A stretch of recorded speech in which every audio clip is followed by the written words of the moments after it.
This is episode 706, and I'm Greg Swanson.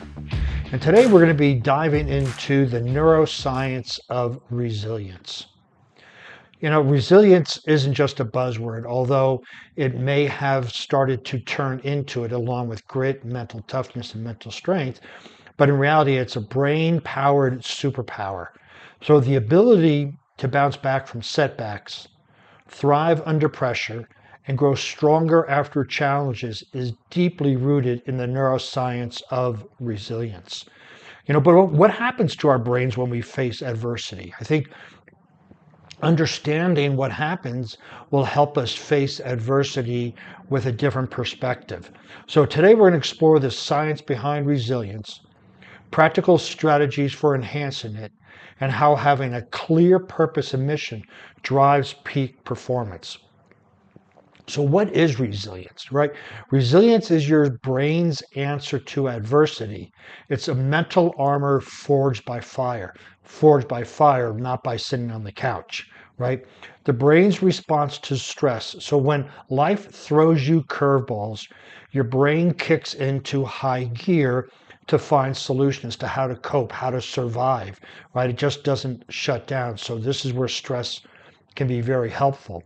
You know, neuroplasticity in action is resilience thrives on neuroplasticity, meaning our brain changes, our neural pathways change, cells that fire together or wire together. And this is where when we face multiple adversities, our brain fires in a way of not just surviving, but thriving. So resilience thrives on neuroplasticity, which is the brain's ability to adapt and rewire itself, which is really pretty cool because the more diversity of exposures we have to our brain, the more the brain is going to rewire itself to address these adversities, and the more that we're going to have different tools in our toolbox to face them. So mental toughness, mental strength, right? Think of resilience as a muscle. It grows stronger when you lift the weight of life's challenge. So how the brain strengthens in response to adversity, right? Here's the kicker. Adversity just doesn't test you, it transforms you as long as you keep going. And even if you surrender to it, you are transformed. So you can either be transformed in a minimal way or be transformed in a maximal way. You know, the cortisol role. We often demonize cortisol. Oh, it so happened. We got to reduce this. We got to reduce that. But actually, cortisol helps you adapt by sharpening your focus and reaction times. That's, when we have this adrenaline going, we also have cortisol going, and cortisol helps us focus on it. So it's good to get that energy, those juices flowing, that mojo, right? Then we want to think of post-traumatic growth. We've heard a lot about post-traumatic syndrome, right? And it is real and it is something out there, but we also want to look at how we can grow from it. And this isn't about simply surviving trauma, but harnessing it to create a more empowered version of yourself. And there's plenty of examples out there with individuals who embrace post-traumatic growth as opposed to post-traumatic stress disorder. The brain structures that adapt. So here we're going to get into a little bit of biology, a little bit of science here. The amygdala conditions your fight or flight response. The hippocampus ensures you learn and grow. And the prefrontal cortex helps you stay calm and plan effectively. So all these parts of your brain work together, and then when they're working, it creates the mind. So the mind is the brain in action. But this is how it learns to adapt. By being exposed to adversity, the amygdala comes in, the hippocampus come in, the prefrontal cortex comes in, and they all start to rewire for our success the next time we face a similar adversity. The importance of a mission in building resilience cannot be understated, right? Here's the truth. Without a clear mission, resilience falters. If you don't know why, if you don't have this why, your ikigai to get up, you could stub your toe and go, that's it, the day's ruined, I'm going back to bed. But purpose acts like a North Star for your brain, guiding you through the chaos. When you know deep down where your North Star is, where your compass is, where your lighthouse is, it doesn't matter how dark it gets, your mission will always shine through and you will be able to tap into your resilience. Purpose shapes brain activity. A strong sense of purpose activates the reward and motivation centers of the brain. This is so important. This way, purpose, we often just go to work and we come home and we do this day after day after day after day without thinking about what is our life purpose? Why are we here? And we can have a work purpose as well, but we're talking larger here in this podcast about your life purpose. If you don't have it, you're going to face some obstacles and you're going to crumble. But when you have your life purpose, you're going to face obstacles and come through it the other side stronger than when you went into it, right? A warrior's mission, a life without direction can feel hollow. It can feel unfulfilled.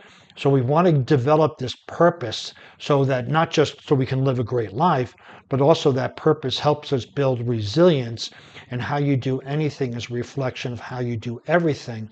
So if you build resilience in one area of your life, you will be automatically building resilience in other areas as well, right? And the stories of strength, think about Viktor Frankl, Christopher Reeve, and Gandhi, and many, many, many, many others that faced such traumatic adversities, but came out, used it to create a better version of themselves, which then they used that better version of themselves to create a better version of the world that they live in. So here are some practical neuro-based strategies to enhance resilience, right? Mindfulness and meditation. Regular mindfulness practice helps calm the amygdala and strengthens the prefrontal cortex. And I've talked about mindfulness many, many times. Mindfulness is basically be here now. Be here now, which means when you're eating, are you tasting the food? Do you feel the texture of it? Do you know what's going on? Do you notice the saliva? Do you notice swallowing? All of that is mindfulness. So you don't have to set time aside. This is no net time to practice mindfulness. You can do it while you're driving in your car, while you're talking, while you're listening, while meditation is the absence of many things so that you can just pay attention to your breathing or your thoughts. So that does require some time to set aside, but mindfulness does not. And both of these are very similar benefits to the amygdala and prefrontal cortex. So exercise, there's my favorite subject. Beyond building physical fitness, exercise promotes neurogenesis, and that's the growth of new brain cells, particularly in the hippocampus. So if you want to start developing this resilience, this grit, this mental strength, go work out. And if you really push yourself and do, a CrossFit or a HIIT training or a Ironman, you're going to know that when you come out of that, your brain is functioning a lot better. And great gratitude and positive reframing, right? Gratitude rewires the brain because it shows you what you have as opposed to what you are lacking. A lot of people have this fear of missing out, but so gratitude can be thought of, hey, I'm grateful I have this. And it also can be thought of, I'm grateful I have this. My life is great right now. I don't need anything. We may want something, but we don't need anything. So when we can practice gratitude, that can eliminate this fear of missing out and encourage you to see possibilities instead of obstacles. You're grateful for the adversity to help you grow. You're grateful for the people in your life that are giving you a hard time so you can practice compassion, right? So we want to be grateful for all those things and positive reframing as well. And build a tribe, right? Build, social connections release oxytocin, a hormone that buffers stress and strengthens bonds. That's why, whether it's spiritual practices, religious groups, churches, any type of a group that is centered around a meditation group, a yoga group, any of those, when you get around similar people, right, birds of a feather flock together, you're going to build those strengths and release that oxytocin, which, I feel so good. So how resilient drives peak performance and personal growth, right? Sustained high performance. If you want to have sustained high performance, not peak, because peak is a one-off event, but we want to have sustained. Resilience prevents burnout by helping you manage your stress and recover quickly. So we want to have sustained, so it'd be maybe a little dip as we are recovering, but then we go right back up there. If we keep going, escalating, doing more and more and more, at some point we're going to get to this peak and we're going to crash and we're going to drop like the stock market. We're going to drop so far, and then we're going to need months to recover to get up to that. But if we do just a little bit, a high performance, a little bit of downside for rest, and then a high performance again, we're going to get into a rhythm, and this resilience is going to prevent us from burnout. And we also want to talk about flow, right? Flow is that zone, requires a balance of challenge and skill, both cultivated through resilience, right? We want to enhance our skill. And if it's a new skill for most adults, for some reason we think we should learn it immediately. So when we don't get it right, we get frustrated, but that's where resilience comes in. So once we develop a skill, then we want to put it to use and challenge ourselves and step just one step beyond our comfort zone. And then because that requires ultimate focus, and while we're focusing, we get into the zone or the flow state. And that is developed through the practice of resilience. And elite performers, right? Athletes, CEOs, military alike share one trait: the ability to recover and adapt. We have to, and this is, one of the things I talk about in the ideal day is your AM, PM work and sleep routine. That sleep is part of your recovery to adapt. And if you don't get enough sleep, you're going to crash. And if you work on the weekends, you're going to crash. So we want to have this recovery built in to foster the growth of resilience. So creating a resilience building routine, start small. Consistent habits forge resilience over time. And here's a way that you can start, right? Prioritize sleep and nutrition. Nutrition is critical for correct brain function and body function, and sleep is the same. So prioritize your sleep. If you stay up to 11 and 12 and get up at 5, it's not going to cut it unless it's, some sort of a public service position where you're in where that's required. But you want to make sure you know how much sleep you need and start setting some timers to get that, and eating and hydration, right? Practice gratitude daily. Practice it for whatever shows up in your life. Be thankful for it, for the lessons it's bringing. And then also practice gratitude, acknowledging that you have everything that you need, which will eliminate this fear of missing out. And then track your progress, whether, there's journals out there, there's great journals. You put down, what do you want to practice today? What goals do you want to go over? Track it, track your thoughts, track your feelings. The more we can track things and reflect on them, the more we're going to be able to adjust. Because if we don't track it, we can't adjust. So when we track it, we can adjust and continue, right? And reflect and reset. These go hand in glove. Track your progress and reflect and reset. These all sound very simple, but they're not easy. Because a lot of people, they're simply, just write this down. Well, I got to find time. I'm too exhausted. I have to watch this TV show. I got to do this.